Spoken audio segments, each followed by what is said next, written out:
around. We could choose to shoot around here if they want to stand, but smoking, of course, maybe if they want to here. Otherwise, we're sitting around. Okay, so they have cameras that come here, or they can see them. And then same for other recorders, just let them know that probably would be for us. So, okay. So, what is it?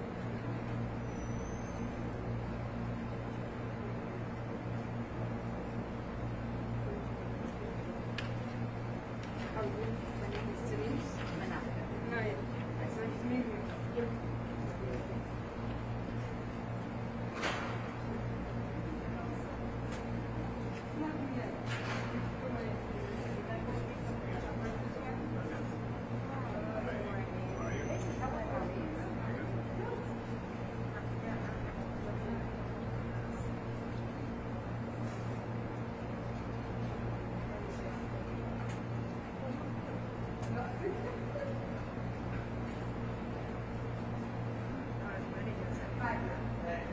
I think some of them are still over. They're running over now. They're running over. Hi. Thank you. Oh, good to have one of these. I'll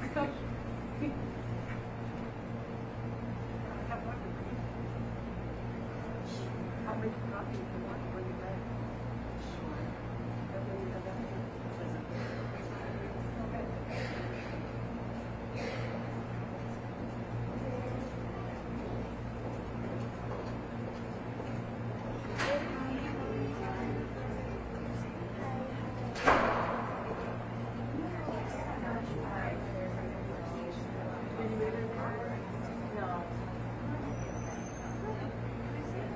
Well, I didn't try to go again. Before when I went, it was closed. I got a phone call.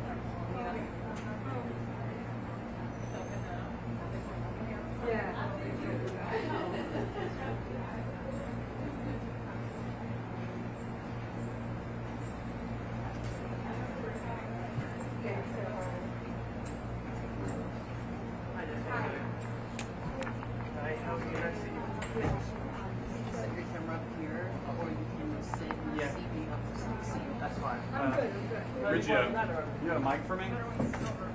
Thank you. So What? it's copies of You can vote, right? Yes. Yeah. All right, thank you so much. Good night. Maya, we met again. Really nice to meet you. Let's see if that's part of the indictment, right? I believe so, yes.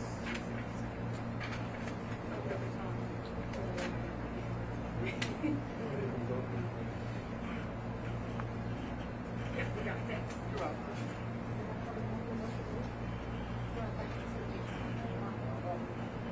Hey, man. Good? Still at time you got it. What's that? Time you started. Yeah, hold on. 3. Still at it. Almost done. Huh? Oh, you did it?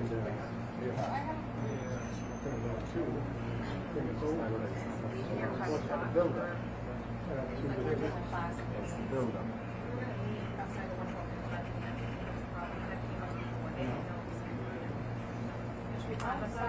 I'll tell them. No. It's not 12 minutes.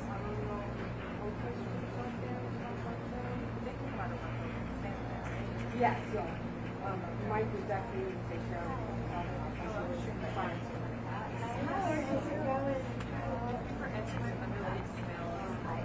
Other business goes on. I felt so much pressure. Yeah. So you have one? I do. I have one. Do you know what You want to put your you want to put your ladder over here just so that you could sit comfortably, right? No problem. Are you joking?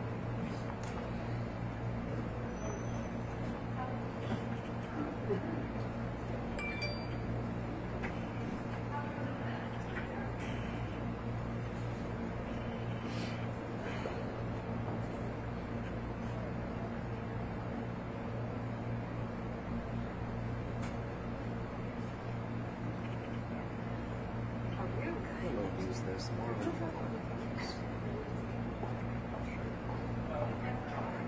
Yes.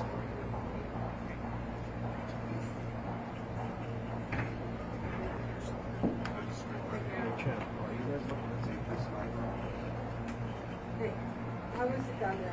What do you guys, what do you He's stuck in traffic on the FDR right now. He is? Trump, yeah. How is that possible? I thought they like cleared the street. He's not the president anymore. So we have people coming over our properties. Are the cops all around? Is good? Yeah. It won't harm it. Is No, they there haven't. might be that I can use because they might go to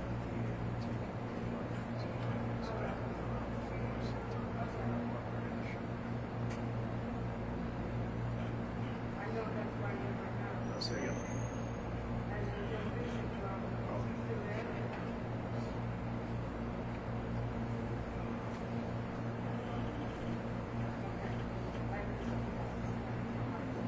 So, yeah, I know, it's just supposed to be done tomorrow.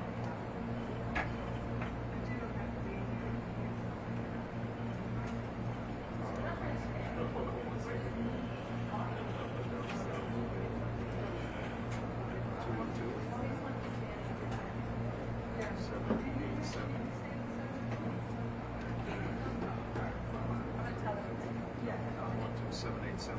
Yeah, we can stop by that. Thank you.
Double checking your phone cameras.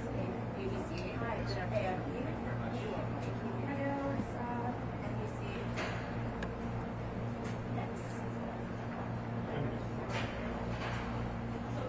Sky News.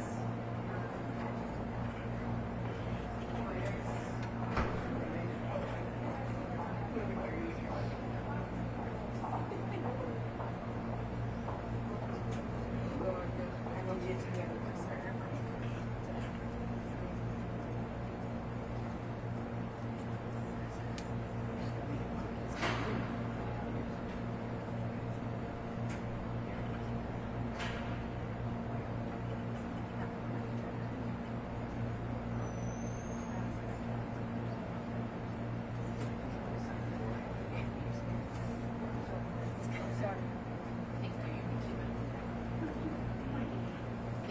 You'll get a rush at the end.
sorry?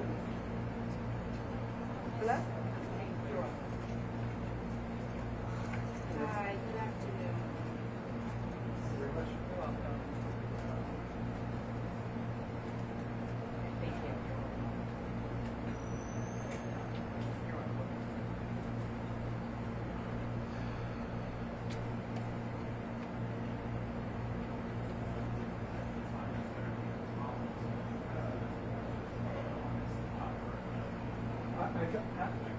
I'm giving you a channel.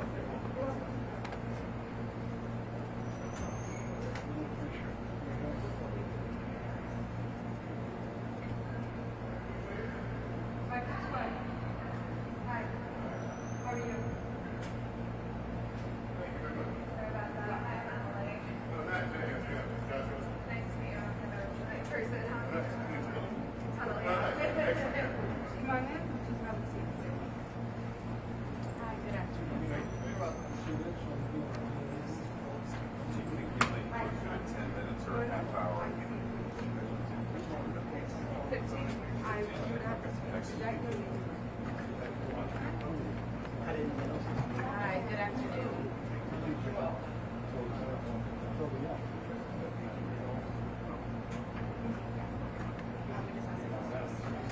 Hi.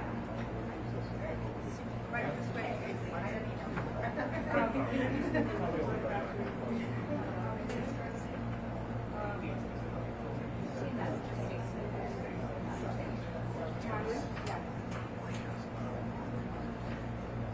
Have a seat. Anywhere it's fine.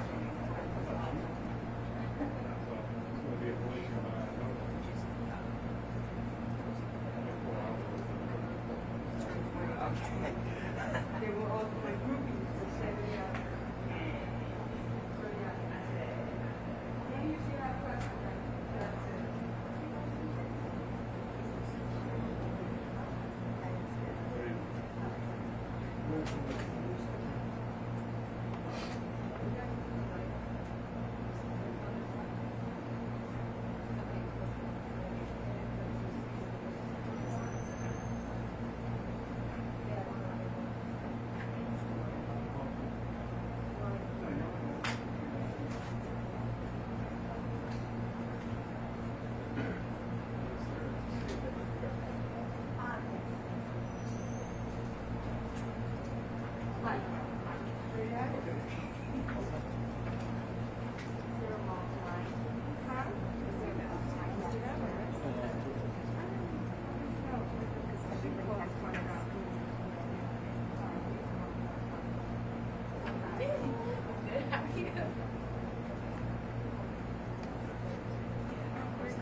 No, I did.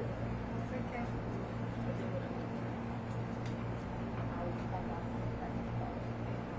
Yeah.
Right this way. Anything. These seats. How about Tom?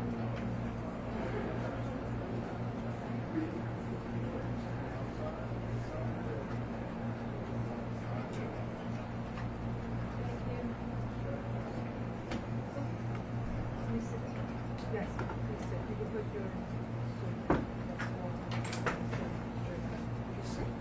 No, you can sit. Yeah, it's still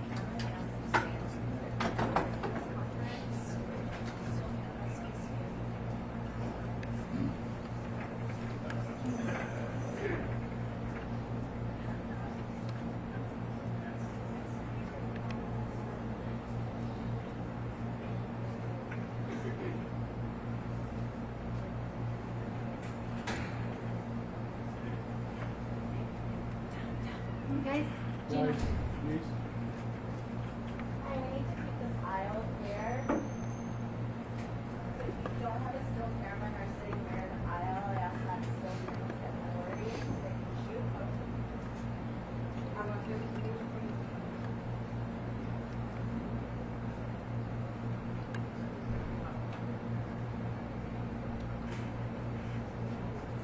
Excuse me.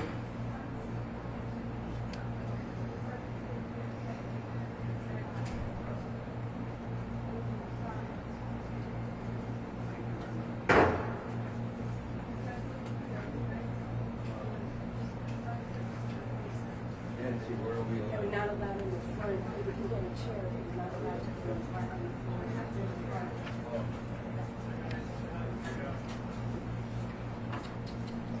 Hey, down. Good afternoon. Thank you for joining us here today. Down. Earlier this afternoon, Donald Trump was arraigned on a New York Supreme Court indictment returned by a Manhattan grand jury on 34 felony counts of falsifying business records in the first degree. Under New York state law, it is a felony to falsify business records with intent to defraud and an intent to conceal another crime. That is exactly what this case is about. 34 false statements made to cover up other crimes. These are felony crimes in New York State, no matter who you are. We cannot and will not normalize serious criminal conduct. The defendant repeatedly made false statements on New York business records. He also caused others to make false statements. The defendant claimed that he was paying Michael Cohen for legal services performed in 2017. This simply was not true. And it was a false statement that the defendant made month after month in 2017. April, May, June, and so on through the rest of the year. For 9 straight months, the defendant held documents in his hand containing this key lie, that he was paying Michael Cohen for legal services performed in 2017. And he personally signed checks for payments to Michael Cohen for each of these 9 months. In total, the grand jury found there were 34 documents with this critical false statement. Why did Donald Trump repeatedly make these false statements? The evidence will show that he did so to cover up crimes relating to the 2016 election.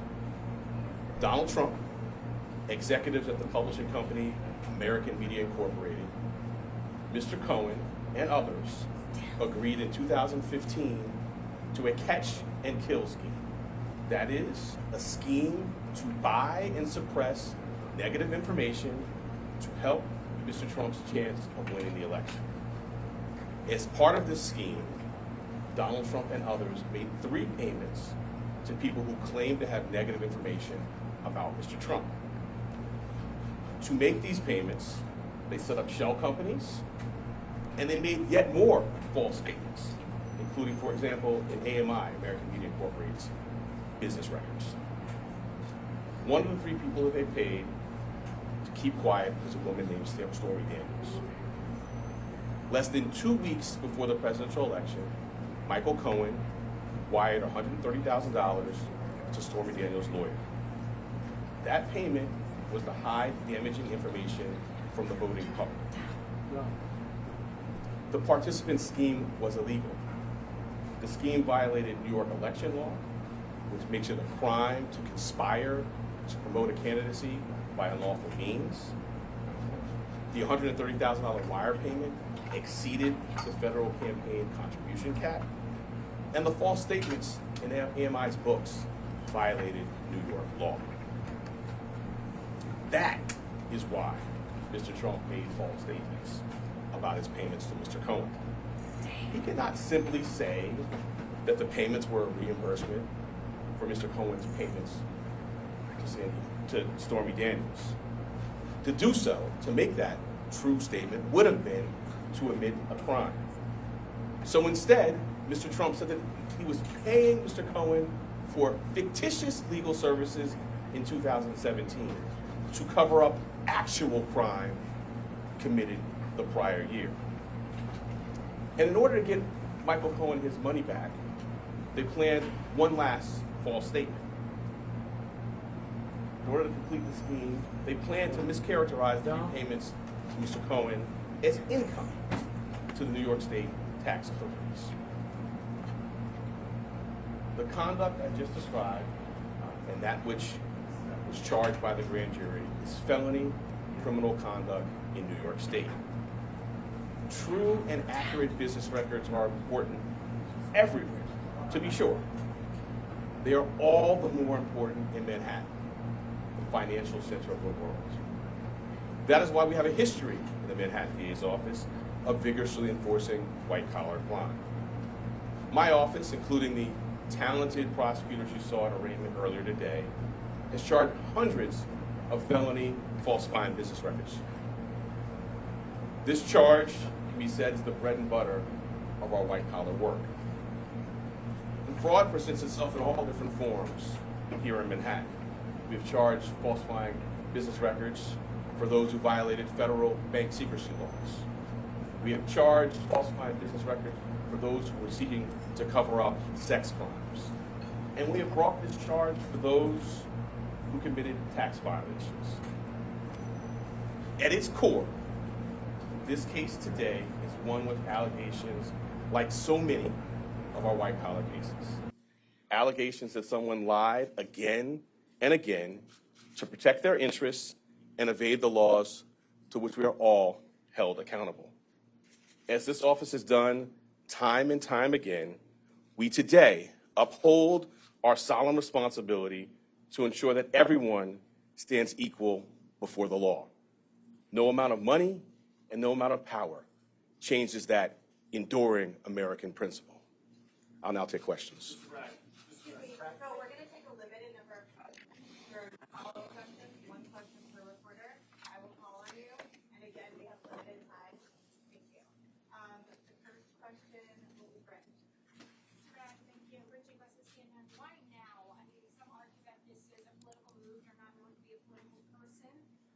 The court case are going to go into the next, political season. Why now? We conducted a thorough and rigorous investigation, as we're known to do, at the Manhattan District Attorney's Office. I've been doing this for 24 years, and am no stranger to rigorous, complex investigations. I bring cases when they're ready. Having now conducted a rigorous, thorough investigation, the case was ready to be brought, and it was brought. Mr. Bragg, the indictment says that there were 34 false business records. And they were done to conceal another crime, but the indictment does not specifically say what those crimes were. We are assuming, perhaps, that they might be election-related. I'm wondering if you can specify what laws were also broken. All right. So let me say as an initial matter that the indictment doesn't specify that because the law does not so require. In my remarks, I mentioned a couple of laws, which I will highlight again now. The first is New York State election law, which makes it a crime to conspire to promote a candidacy by unlawful means. I further indicated a number of unlawful means, including more additional false statements, including statements that were planned to be made to tax authorities. I also noted the federal election law cap on contribution limits. But why weren't there those crimes charged? Why wasn't he charged with those crimes? Well, I'm not going to go into our deliberative process on what was brought. The charges that were brought were the ones that were brought. The evidence in the law is the basis for those decisions. Hi, DA, you had expressed a year ago that you had some reservations about the case's readiness. Can you talk to us about what were some of the questions in your mind that needed to be answered in order to bring a case, of this magnitude? I'm not going to go chapter and verse into any thinking. What I will say is, I believe the time period you're talking about, I'd been in office for a couple of months. The investigation, in my view, was not concluded into the conduct, in particular, that is the basis for the charges today. Since that time, we've had more evidence made available to the office and opportunity to meet with additional witnesses. So, as I said earlier, I've been doing this for 24 years. I don't bring cases prior to a thorough and rigorous investigation.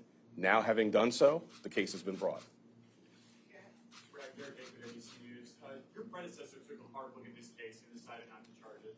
Federal prosecutors took a hard look at this case and decided not to charge it. Do you believe you have new evidence that led you to decide to charge this, or why now? Well, as I just mentioned, we have had available to the office additional evidence that was not in the office's possession prior to my time here. And as to your part of your question about the federal, we have a distinct and strong, I would say profound, independent interest in New York State. This is the business capital of the world. We regularly do cases involving false business statements. The bedrock, in fact, the basis for business integrity and a well-functioning business marketplace is true and accurate record keeping. That's the charge that's brought here, falsifying New York State business records. We're gonna take a few more. Yep. Okay, DA Bragg, I'm just going to read back one line from your statement of facts. The participants also took steps that mischaracterized for tax purposes the true nature of payments and furtherance of the scheme.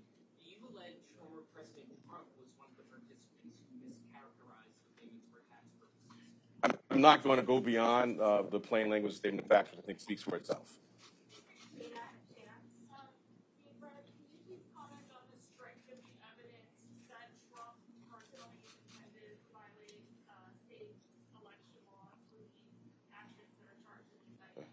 So the charge is falsifying business records. The charge requires, as I specified, criminal conduct that was concealed. One of the concealed crimes we allege is New York State election law. I sort of went through in our statement of facts, which I think many of you have in front of you, goes through things including text messages, emails, contemporaneous phone records, multiple witnesses. All of that will be, as you saw in the fall, borne out in a public courtroom in downtown Manhattan. Last question is Jonah. Yeah, Bragg, charges related to the hush money payments to Stormy Daniels, the release from your office, also mentions another woman, Karen McDougal, as well as a doorman. Can you comment on how those players are related to the charges you've brought or to the case overall? I'm glad you put your finger on that, because it's not just about one payment. It is 34 business records, 34 false statements in business records that were concealing criminal conduct.